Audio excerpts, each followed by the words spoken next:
Durant des millénaires, le monde était gouverné par des dirigeants politiques considérés comme la plus haute sphère du pouvoir.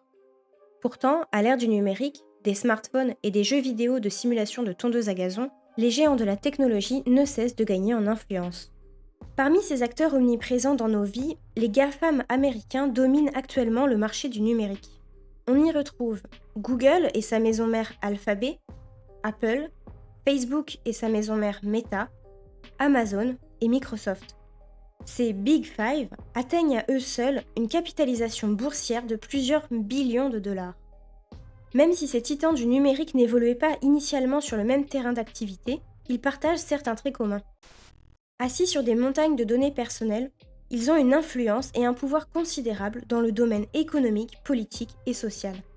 Leurs fondateurs visionnaires ont proposé une offre innovante de services dans leurs domaines respectifs, construite principalement sur l'exploitation des données personnelles. À présent, ces entreprises souhaitent étendre leur pouvoir sur de nouveaux marchés, en investissant notamment dans la recherche vers l'immortalité, la conquête spatiale ou encore l'intelligence artificielle. Dans notre vie quotidienne, il devient très difficile d'échapper à leurs produits et leurs services, souvent gratuits et faciles de prise en main, reconnaissons-le. Ils ont bouleversé nos modes de communication, de divertissement et de consommation. Les GAFAM disposent donc de moyens financiers colossaux qui leur permettent d'attirer les meilleurs talents pour rester compétitifs et créer de nouveaux besoins. Plus récemment, de nouveaux acronymes ont émergé. Les FANG, pour Facebook, Apple, Amazon, Netflix et Google. Le géant du streaming, Netflix, remplace ici Microsoft grâce à son ascension fulgurante dans le secteur du contenu multimédia. Les NATU rassemblent quant à elles les entreprises les plus disruptives. Netflix, Airbnb, Tesla et Uber.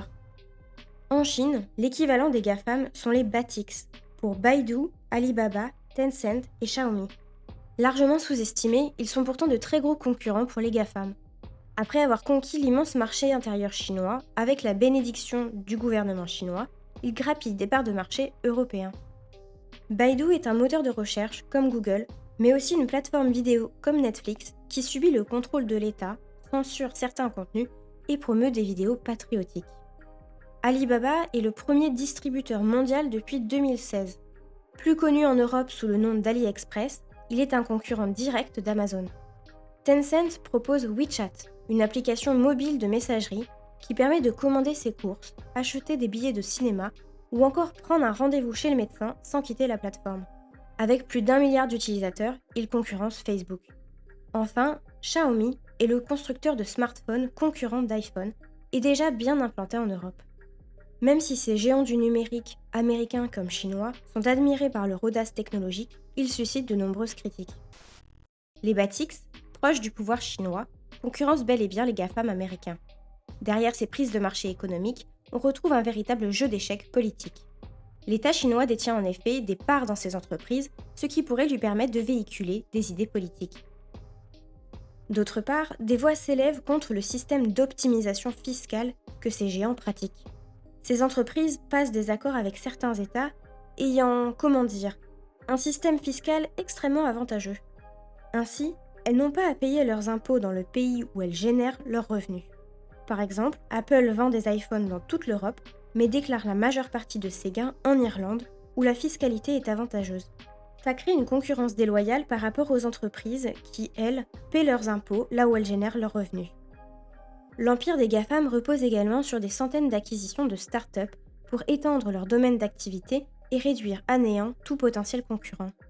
En 2012, Amazon a ainsi commencé à racheter de nombreuses start-up dans le cloud, jusqu'à ce que sa plateforme AWS domine l'industrie du cloud au niveau mondial. Grâce au volume de data qu'ils collectent, les géants du web connaissent également notre vie privée et peuvent prédire ou créer nos besoins futurs. Google conserve par exemple tous nos historiques de navigation, il lit nos mails et nos documents sur le Drive.